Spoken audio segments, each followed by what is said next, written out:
Welcome our YouTube channel GS with Aansu. दोस्तों, बिहार प्रधान शिक्षक के लिए समान अध्ययन का 25 क्वेश्चन का सेट लगाते हैं। इसमें सारे प्रश्न बहुत ही इम्पोर्टेंट दिए गए हैं जो आपके एग्ज़ाम में डायरेक्ट आने की संभावना सबसे अधिक है, इसलिए वीडियो को लास्ट तक ज़रूर देखें। चलिए शुरू करते हैं और आप लोग भी सोचिएगा अपना आंसर क्या हो सकता है। पहला प्रश्न है, के बिरला फाउंडेशन द्वारा वर्ष 2021 का 31वां बिहारी पुरस्कार किस साहित्यकार को दिया गया है। इम्पोर्टेंट प्रश्न है।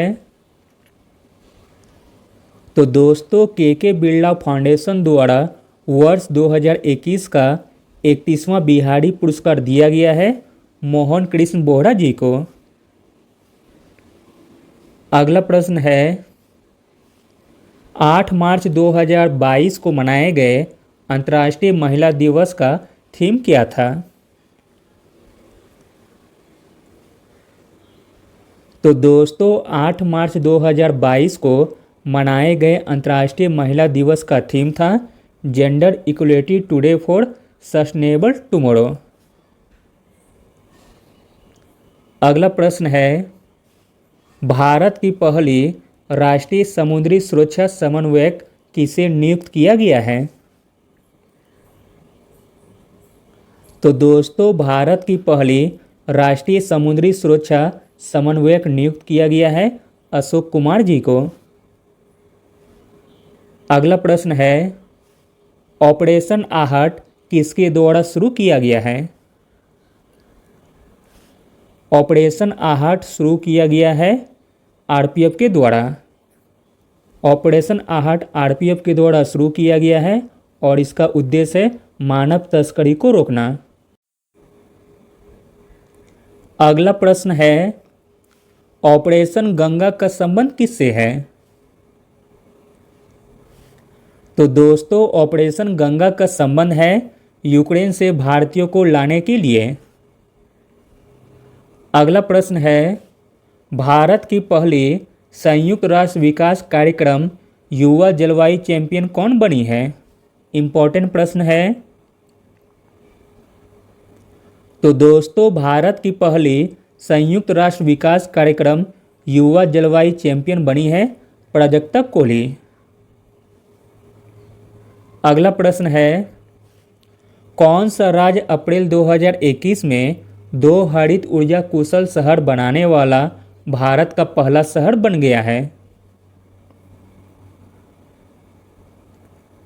तो दोस्तों, 2 हरित ऊर्जा कुशल शहर बनाने वाला भारत का पहला राज्य बन गया है अपना प्यारा बिहार। अगला प्रश्न है, नागार्जुन सागर बहुउद्देशीय परियोजना किस नदी पर है। तो दोस्तों, नागार्जुन सागर बहुउद्देशीय परियोजना कृष्णा नदी पर स्थित है। नागार्जुन सागर बहुउद्देशीय परियोजना आंध्र प्रदेश में स्थित है। अगला प्रश्न है, मौर्य काल के महत्वपूर्ण साक्ष्य बिहार के किस स्थान पर पाए गए हैं। तो दोस्तों, मौर्य काल में महत्वपूर्ण साक्ष्य बिहार के कुम्हरार स्थान से पाए गए हैं। कुम्हरार स्थान जो कि पटना में स्थित है। अगला प्रश्न है, बिहार का सर्वाधिक लिंगानुपात वाला जिला कौन सा है। तो दोस्तों, बिहार का सर्वाधिक लिंगानुपात वाला जिला है गोपालगंज।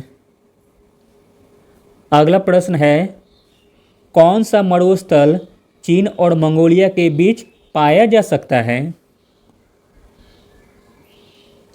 तो दोस्तों, चीन और मंगोलिया के बीच पाया जा सकता है गोबी मरुस्थल।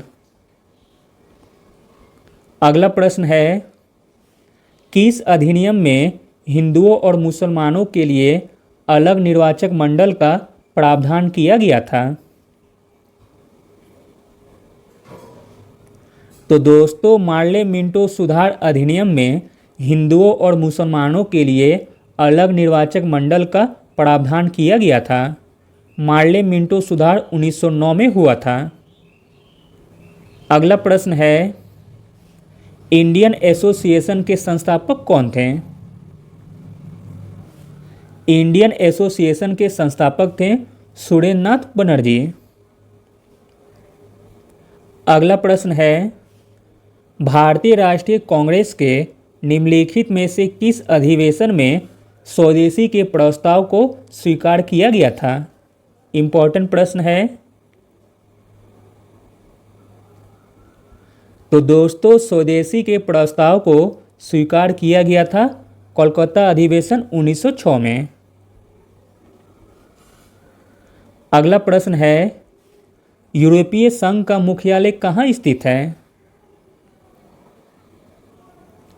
तो दोस्तों, यूरोपीय संघ का मुख्यालय स्थित है ब्रुसेल्स में। यूरोपीय संघ 27 देशों का समूह है और इसका गठन वर्ष 1993 में हुआ था। इसका मुख्यालय बेल्जियम के ब्रुसेल्स में है। अगला प्रश्न है, मटर के पौधे की जड़ में कौन से जीवाणु पाए जाते हैं? तो दोस्तों, मटर के पौधे की जड़ में राइजोबियम जीवाणु पाए जाते हैं। अगला प्रश्न है, विद्युत धारा को निम्न में से किस उपकरण का उपयोग करके मापा जा सकता है? तो दोस्तों, विद्युत धारा को मापा जाता है एमीटर के द्वारा। अगला प्रश्न है, पानी के नीचे ध्वनि को मापने के लिए निम्न में से किस उपकरण का उपयोग किया जाता है?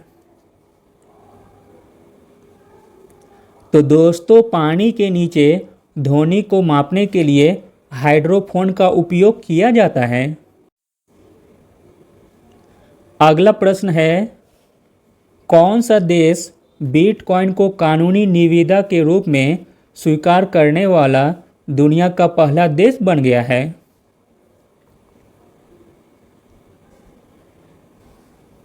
तो दोस्तों, बिटकॉइन को कानूनी मान्यता देने वाला दुनिया का पहला देश बन गया है अल सल्वाडोर।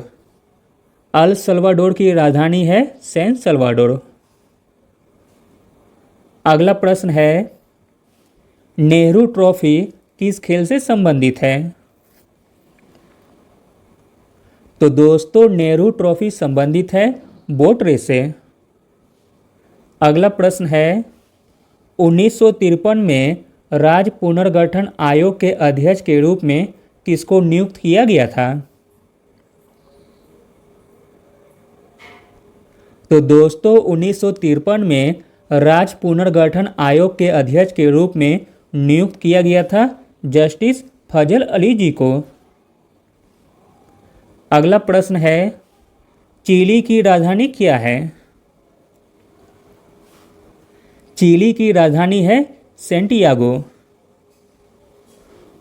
और चिली की मुद्रा है चिली पेसो। अगला प्रश्न है, लोकसभा में अनुसूचित जाति के लिए कितनी सीटें आरक्षित हैं? इंपॉर्टेंट प्रश्न है। तो दोस्तों, लोकसभा में अनुसूचित जाति के लिए 84 सीटें आरक्षित हैं, जबकि अनुसूचित जनजाति के लिए 47 सीटें हैं। अगला प्रश्न है, कौन सी पर्वत श्रृंखला एशिया को यूरोप से अलग करती है?